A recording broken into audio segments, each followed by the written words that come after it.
Because it's interesting. I mean, you worked with groups of musicians, the people on the records throughout the 70s and right into the 80s. It's the same musicians. Then there's a slight change. Again, very similar bands. And then you keep the band kind of the same, but the sound changes. Were you always writing for a certain sound with who was ever in the band?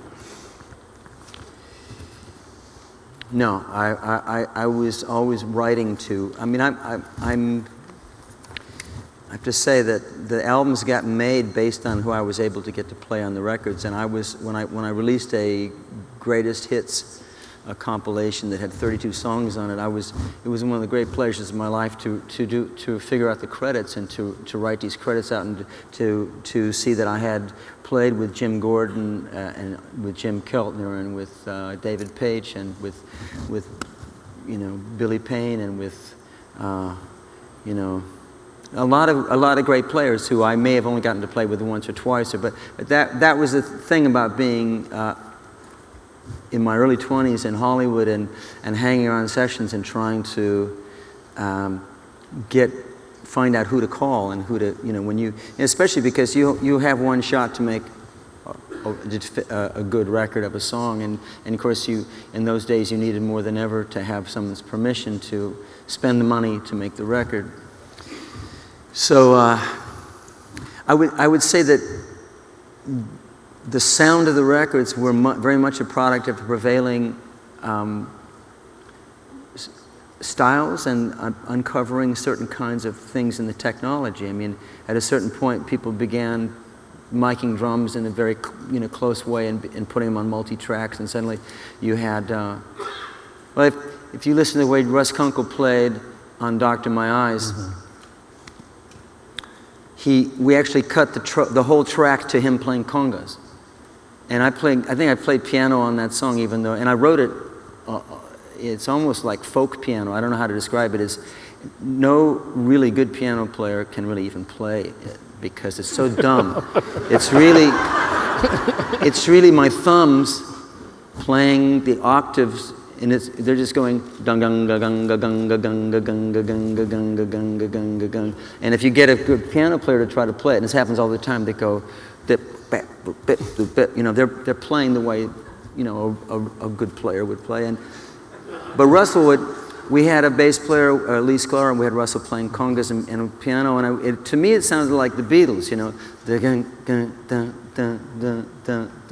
But the way Russell swang, the congas were swinging, it was a deeply grooving thing, and it was just so good. And Lee Sklar too, also just like a metronome, and which made up for my playing. And then we overdubbed the drums.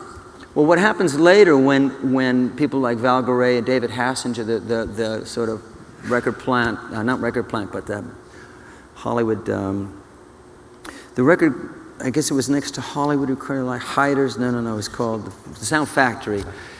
They began miking drums in a way that was extremely powerful, and the foot was very prominent, and you had everything separated, and so I got to hear Russell recorded that way.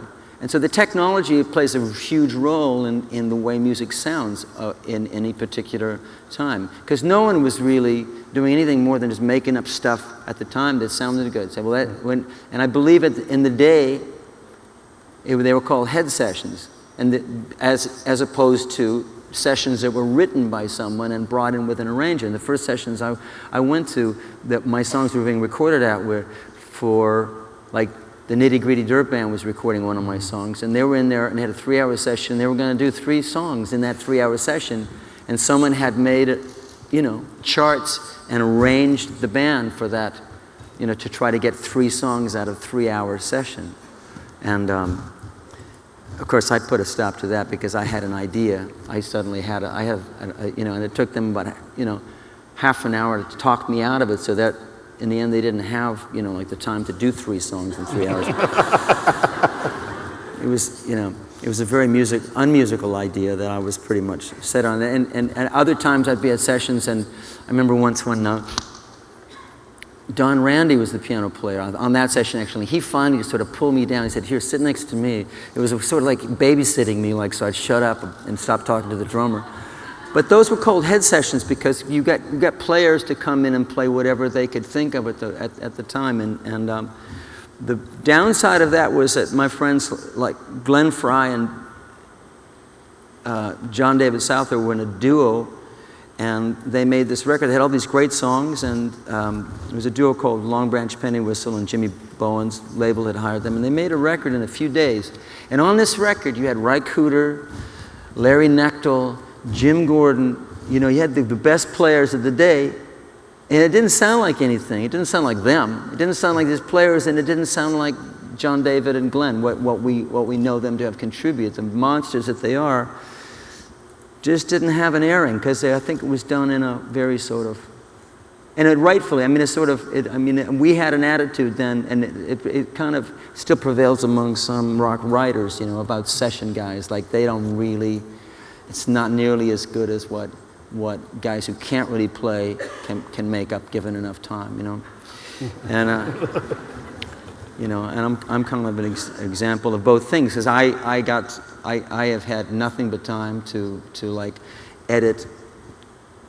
That's the other thing I'm doing when I make these solo records, is they appear to be live and in the moment, and actually they are. They start out with a very good performance, and then I edit.